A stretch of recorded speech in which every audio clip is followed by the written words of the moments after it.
Ok, Hola, buenas tardes. Estamos en una nueva entrevista. Estamos en una nueva entrevista con el profesional de la salud, el médico Alex Ruiz, y en esta ocasión vamos a hablar sobre el Helicobacter pylori. Gracias, Alex, por compartir con nosotros y acompañarnos en esta nueva entrevista. bueno, hola Antonita, muchas gracias por invitarme nuevamente. Como ya te dije la vez anterior, yo encantado de poder colaborar en esta bonita iniciativa. Bien, para comenzar nuestra entrevista, Alex, me gustaría saber qué es lo que es el Helicobacter pylori. Ok, mira, vamos a tratar de hacer esta presentación con algunas diapositivas que hemos preparado, de modo tal de que sea un poquito más esquemático, ¿cierto? Y la idea es poder ir representando el problema con estas imágenes. Helicobacter pylori es una bacteria. La verdad es que las personas habitualmente tienen diferentes formas de referirse a ella. Hablan de la bacteria, hablan del bicho, o diferentes formas o diferentes nombres que les van colocando. La verdad es que Helicobacter pylori es efectivamente una bacteria que tiene esta forma, es una forma bastante particular, y que vive principalmente en el estómago de las personas. El estómago, las personas habitualmente tienden a hablar del estómago como todo lo que está en el abdomen, ¿cierto? Sin embargo, el estómago es solamente una bolsa, ¿ya? Que está en la parte alta del abdomen, particularmente donde la gente habla de la boca del estómago, ahí se concentra, y a este lugar llegan los alimentos se muelen y posteriormente son llevados hacia el resto del tracto gastrointestinal para absorber los nutrientes. En esta bolsa vive esta bacteria en un ambiente muy, muy especial, porque el pH que hay en el estómago es un pH extremadamente ácido, y esta bacteria logra anclarse a la mucosa del intestino, a la pared, a la piel del intestino, y generar un ambiente propicio para poder vivir ahí. ¿Cómo se infectan las personas, Alex?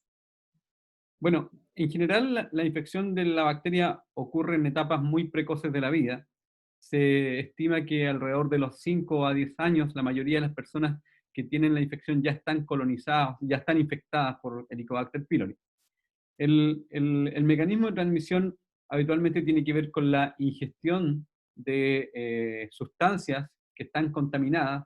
Esto es esencialmente agua o tierra u otros productos, principalmente agua y tierra, porque Helicobacter pylori es una bacteria que en general vive o está más frecuentemente identificable en países en vía de desarrollo o en países pobres. Por lo tanto, es la contaminación de las aguas, probablemente, y el poco saneamiento que existe en estos países, lo que condiciona que las personas en edades precoces de la vida se expongan, ¿cierto?, a agua o tierra contaminada, ingieran eso y finalmente la bacteria quede viviendo en el estómago. Posteriormente, por supuesto, uno también hay eliminación de la bacteria y eso va generando una contaminación del ambiente. ¿Es muy frecuente esta infección en la población? Sí, bueno, como te decía, todo depende del ambiente del que estemos hablando. Si estamos en un país subdesarrollado o pobre, la prevalencia de la infección es mucho, mucho más alta. En un país como Chile, se estima que 7 de cada 10 personas adultas tienen infección por ¿Ya? Helicobacter pylori. Lo que significa, como te decía, que en edades muy precoces de la vida ya se expusieron a la bacteria y han vivido toda la vida con ella, el 70% de la población. Ahora, hay lugares donde las condiciones sanitarias y socioeconómicas en general son mejor, algunas comunas, y la prevalencia o el número de infectados en esos grupos en general es menor respecto del resto de las comunas del país o el resto del país, digamos. ¿Ya? Ahora, si tú vas a países que tienen peores índices de nivel socioeconómico, las tasas pueden ser aún mayores. En Mayor. términos generales, sí, se entiende o se cree que alrededor del 50% de la población mundial podría tener infección por Helicobacter pylori. Pero como te digo, esto tiene diferencias porque hay países, principalmente Europa, Estados Unidos, o países muy desarrollados con altos índices de nivel socioeconómico, que las tasas de infección son mucho más bajas y que Helicobacter pylori es una bacteria que no se conoce muy bien. Ya. Porque ahora últimamente ha estado sonando mucho más que antes. Bueno, el conocimiento... Generalmente la bacteria está como de moda. Mi pregunta es, ¿qué manifestaciones genera esta bacteria? ¿Cómo se manifiesta? Sí. Bueno, la bacteria puede estar de moda por diferentes razones, ¿ah?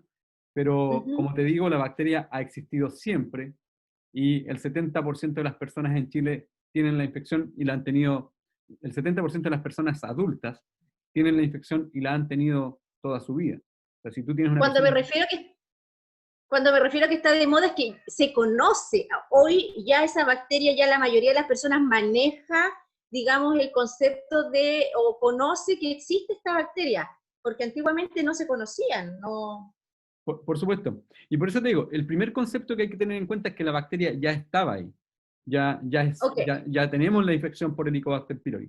La razón por la que hoy día se conoce es porque tú tienes la posibilidad de hacer estudio endoscópico, por ejemplo, y tienes un test específico para poder identificarla. O porque hay otras maneras también como poder identificarla. Por ejemplo, un test en aire expirado, una muestra en deposiciones, test de sangre. Hay diferentes formas como poder identificarla. Pero la bacteria ha estado ahí siempre, y de hecho las personas, vuelvo a insistir, están infectadas en etapas precoces de la vida. Respecto a tu pregunta sobre cuáles son las manifestaciones, bueno, como el 70% de las personas están infectadas, o sea, 7 de cada 10 personas, si lo llevamos un número en Chile podrían ser alrededor de 12 millones de personas, Oh, eh, alto, ¿eh? por supuesto, pero no todas las personas tienen síntomas o tienen los mismos síntomas gastrointestinales. Hay muchas personas que no tienen ninguna molestia. Correcto. Y en ese sentido es súper importante destacar que el hecho de tener la bacteria puede generar síntomas variables e incluso puede no generar ninguna molestia, ¿ya? De hecho, la mayoría de las personas que tienen infección por Helicobacter pylori son personas sanas y asintomáticas, que no generan ninguna molestia. Pero cuando la presencia de la bacteria genera alguna molestia en nosotros, esos síntomas pueden ser variables.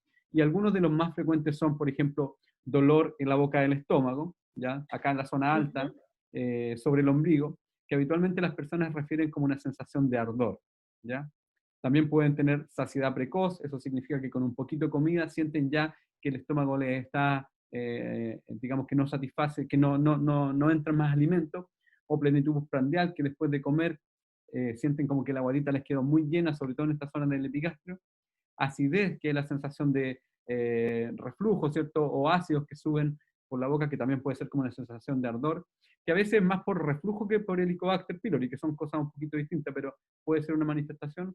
Náuseas, que son las ganas de vomitar, flatulencias o una serie de otras manifestaciones que muchas veces son inespecíficas. Pero en general, Correcto. los síntomas que aquí hemos comentado son los más importantes o aquellos con los que uno podría tener mayor probabilidad de pensar en la bacteria. ¿Cuáles son las complicaciones que trae esta bacteria a las personas? Bueno, depende.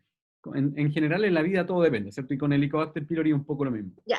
La mayoría de las personas son sanas y asintomáticas y probablemente no van a tener ningún problema. Pero hay algunas Ujú. personas que pueden tener algún riesgo mayor de desarrollar problemas serios. Uno de los problemas serios tiene que ver con el desarrollo de úlceras, ¿ya? Las úlceras son como heridas que se Ya. producen en la piel o mucosa del estómago, ¿cierto? Y esas heridas significa que se rompió, se generó como un forado en esa parte de la mucosa. Esas heridas pueden generar síntomas intensos como los que acabo de mencionar o persistentes, y por otra parte también pueden generar complicaciones como por ejemplo el riesgo de hemorragia digestiva. Cuando se Ya. produce la úlcera, en el fondo también hay vasitos, arterias que llevan sangre a esa zona, y al romper eso, las personas pueden tener un sangrado brusco, agudo, y que muchas veces obliga a que vayan al servicio de urgencia, que tengamos que hacer endoscopías de urgencia, y también se coloca en riesgo la vida de las personas. Otra complicación, O- ¿sí? Dime. No, dime tú. Sí. Afortunadamente, el desarrollo de úlceras en general no sobrepasa el 5% de todas las personas que están infectadas. Así que, como te digo, hay que tener en cuenta que la mayoría de personas son asintomáticas y que las complicaciones van ocurriendo en un número cada vez menor. Por otra parte, la complicación más seria, si nosotros lo vemos en relación al riesgo de las personas, la complicación más seria que tienen aquellas personas que están infectadas por Helicobacter pylori es que esta infección dañe o genere daños en la mucosa intestinal que de una u otra manera vayan alterando esta piel, ¿cierto? Y que en algún momento se generen fenómenos que condicionan el desarrollo de un cáncer, ¿ya? Una vez que las células están inflamadas o están dañadas, su proceso de reparación normal es eliminar esas células por otras nuevas. Pero ¿qué pasa si esas células en su proceso de reparación se vuelven locas, por así decirlo, y empiezan a crecer en forma, digamos, anormal? Eso, Ya. esa anormalidad, hoy día nosotros la conocemos como un cáncer, y el riesgo más importante que tiene la infección por Helicobacter pylori es el desarrollo de cáncer gástrico.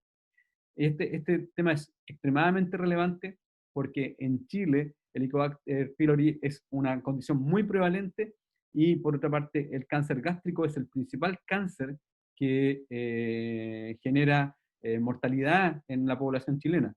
En hombres incluso es mayor que las mujeres. Entonces, el hecho de tener una alta tasa de cáncer gástrico nos obliga a estar muy atentos sobre todos los síntomas y sobre todo cuando las personas tienen más de 40 años, ¿ya? Para poder hacer el estudio precozmente y no tardíamente y poder curar Ya. a las personas. Fíjate qué interesante, Alex. Ahora, Alex, ¿qué factores influyen en este tipo en la bacteria? Bueno, el primer factor tiene que ver con que vivimos en un lugar donde la bacteria es extremadamente prevalente, o la infección por esta bacteria es extremadamente prevalente. Volvemos al punto que comentaba inicialmente, 70% de la población adulta va a tener infección por Helicobacter pylori. Puede que esos números vayan mejorando en el tiempo, porque hoy día las condiciones sanitarias del país son totalmente distintas a las que teníamos hace 30 o 40 años atrás. Recordarás nuestra infancia en lugares donde no habían los sistemas de salubridad que hoy día existen en cualquier parte de Chile. Entonces, lo primero es el hecho de vivir en un lugar donde hay alta prevalencia. Segundo, es el hecho de vivir en una población donde las personas infectadas tienen más riesgo de desarrollar complicaciones, como por ejemplo el cáncer gástrico. Pero a eso tenemos que sumarle otros factores. Tú, una vez que estás infectado, el que desarrolles complicaciones asociadas o síntomas dependerá por una parte de la genética, ¿cierto? O sea, yo soy más susceptible a esta infección, por lo tanto tengo más riesgo de inflamar la piel del estómago y con eso voy a tener eventualmente mayor riesgo de hacer los síntomas o mayor riesgo de hacer una úlcera o finalmente mayor riesgo de hacer cáncer gástrico. Pero a eso habitualmente hay que sumarle otras cosas, como por ejemplo el hecho de fumar. Fumar, que habitualmente uno relaciona con el pulmón, cierto riesgo de cáncer de pulmón y todas esas complicaciones, en el intestino es extremadamente dañino y contribuye a que ante la presencia de esta bacteria se pueda formar con mayor prevalencia úlceras y tengamos las personas más riesgo de cáncer gástrico. Por lo tanto, el cigarro es un factor de riesgo muy importante. Otro factor que también es tóxico y que puede generar daño sobre la mucosa intestinal tiene que ver con el consumo de alcohol, ¿ya? No estoy hablando de tomarme una copita de vino, estoy hablando de un consumo de alcohol habitualmente exagerado, ¿cierto? Alto. Por supuesto, y prevalente, o Ujú. sea, perdón, y frecuente, de manera reiterada, todos los días, qué sé yo. También el uso de algunos medicamentos como los antiinflamatorios me refiero diclofenaco, ibuprofeno, ketoprofeno, esos que son bastante frecuentes y que incluso uno puede ir y comprar libremente en la farmacia y administrarse cuando uno quiera, son medicamentos que también alteran los fenómenos de protección de la mucosa intestinal y por lo tanto exponen a esa piel a un mayor riesgo de lesiones, a un mayor riesgo de úlceras, a un mayor riesgo incluso de cáncer gástrico si esto lo proyectamos en el tiempo. Hay que tener en cuenta una cosa, estos fenómenos no ocurren de la noche a la mañana, no es que yo hoy día me infecte por Helicobacter pylori y mañana hago un cáncer gástrico, no, son fenómenos que se mantienen en el tiempo, ¿ya? Si tú te infectas a los 5 años y el cáncer lo desarrollas a los 50, es porque tuviste 45 años de daño en la mucosa intestinal y quizás hasta los 30 o 35 años iba súper bien, pero ahí incorporaste alcohol en exceso, cigarrillo que no era necesario, ¿cierto? Y por lo tanto apuraste un sistema que a lo mejor en otra persona no se habría generado porque no están esos factores de riesgo, ¿ya? Y si a eso le sumas tu riesgo individual, que tiene que ver O con tu abusaste genética, de los antiinflamatorios. también, ¿cierto? Y Ujú. eso condicionó, los antiinflamatorios probablemente son mucho más importantes en el desarrollo de úlceras, ¿ya? Y por eso es muy Ya. relevante tenerlo en cuenta. Un antiinflamatorio que no se piensa mucho tiene que ver con el uso de aspirina. Hoy por hoy la aspirina se receta mucho en personas con patologías cardiovasculares y esa aspirina, en el contexto de personas que tienen el Helicobacter pylori, aumenta el riesgo de úlceras y aumenta el riesgo de sangrado o complicaciones. Por lo tanto, una recomendación ahí, si vas a usar aspirina porque está indicada, siempre usarlo con una comida, con un alimento, para evitar que el medicamento entre en contacto directo con la mucosa intestinal, ¿ya? Entonces, lo que te decía, Me está parece súper interesante ese dato. claro, lo que te decía, o sea, el riesgo de complicaciones está determinado por vivir en un lugar que tiene alta prevalencia de Helicobacter pylori, por tener una genética que te Ujú. condiciona a desarrollar complicaciones, y por otra parte por la posibilidad de estar expuesto a factores que van a apurar el proceso de daño. Ahora, ¿cómo tratamos, digamos, la bacteria? ¿Cuál sería el mejor tratamiento que podríamos eh, desarrollar o que un facultativo nos podría indicar? Sí. Bueno, en general el enfoque depende mucho. Por ejemplo, si tú eres asintomático y te hiciste una endoscopía preventiva y está Helicobacter pylori en tu estómago, uno debiera preguntarse siempre si esa persona tiene o no tiene indicación de tratamiento. Y esa indicación de tratamiento va Ya. a depender de qué tan alterada esté la mucosa, de los factores personales que tenga de riesgo de cáncer gástrico, o de la exposición a factores de riesgo como esto, por ejemplo, o de los antecedentes Ujú. familiares que puedas tener, de familiares directos, padre, hermano, ¿cierto?, con cáncer gástrico. Sí, y ahí, por supuesto, trata. Si el paciente además tiene síntomas, probablemente va a tener una indicación mucho más clara, ¿cierto? Se hizo el estudio, se identificó, se hace una correlación, hallazgos y síntomas, y uno dice, ah, vamos a tratar. Entonces, lo que hacemos habitualmente nosotros los médicos es una combinación de tratamientos o de medicamentos que incluye omeprazol o un derivado de omeprazol, que puede ser lansoprazol o esomeprazol, combinado con dos antibióticos, uno que se llama amoxicilina y otro que se llama claritromicina. Ustedes se preguntarán por qué tanto antibiótico. Bueno, recuerden que el Helicobacter pylori vive en un ambiente que es extremadamente especial y en esas condiciones la bacteria es capaz de generar un ambiente propicio para vivir. O sea, se requiere una terapia intensa para poder eliminar el Helicobacter pylori. Y este tratamiento, habitualmente esta combinación de medicamentos, se utilizan 2 veces al día por un periodo de 14 días, ¿ya? Ahora, Ujú. al tratamiento en sí, uno siempre debe incorporar la eliminación o la corrección de los factores de riesgo. ¿Y por qué te digo esto? ¿Y por qué quiero recalcarlo? Porque a veces las personas estamos dispuestas a tomar una pastilla, pero no estamos dispuestas a hacer correcciones que son importantes para nuestra salud. En el Claro. caso, claro, en el caso de lo que te comentaba antes, por ejemplo, si una persona fuma y el fumar ya condiciona un riesgo mayor de complicaciones, si tú a esa persona la tratas sin dejar de fumar, la tasa de eliminación de la bacteria cae de un 85-90% a menos de un 50%, incluso alrededor de un 40%. Entonces, es súper relevante porque, por una parte, los factores de riesgo condicionan a mayor probabilidad de síntomas, a mayor probabilidad de complicaciones, pero por otra parte también alteran el rendimiento del tratamiento que ya es un tratamiento difícil, ¿ya? Oye, fíjate que muchas veces a uno le dan tratamiento y no te explican el tema de que si tú fumas, cómo el cigarro influye o disminuye eh, la acción que hace el medicamento. Qué increíble son. Es como Sí. para tomar conciencia cuando uno le medican algo y te dicen, sabes que estas son las condiciones para que sea efectivo el tratamiento. Bueno, son muchas, ahí, la medicina en general requiere bastante tiempo para poder educar a las personas, para poder hablar con ellas, para investigar bien sobre los síntomas, para dar instrucciones claras respecto al tratamiento. Yo creo que el desafío lo tenemos los médicos por darnos ese tiempo si es que está disponible, ¿cierto? Pero también las personas deben ser mucho más proactivas en la necesidad de hacer correcciones en los factores que pueden condicionar mayor riesgo.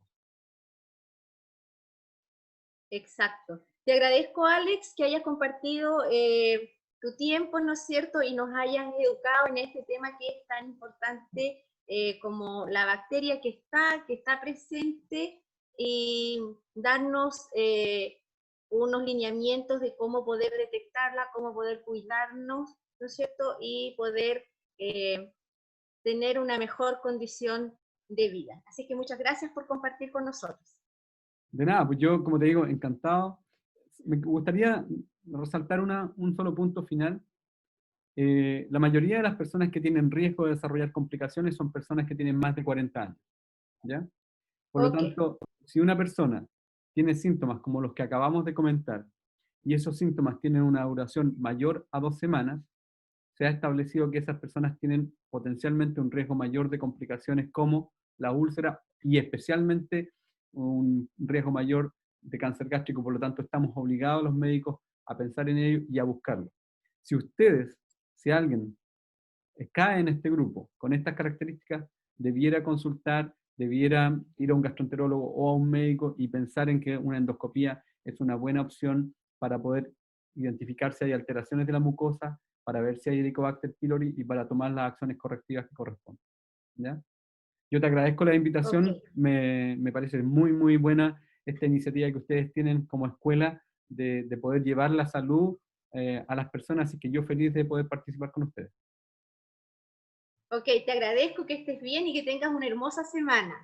Ok, Fin de semana en este caso ya. por supuesto. Ok. Muchas gracias, Toñita.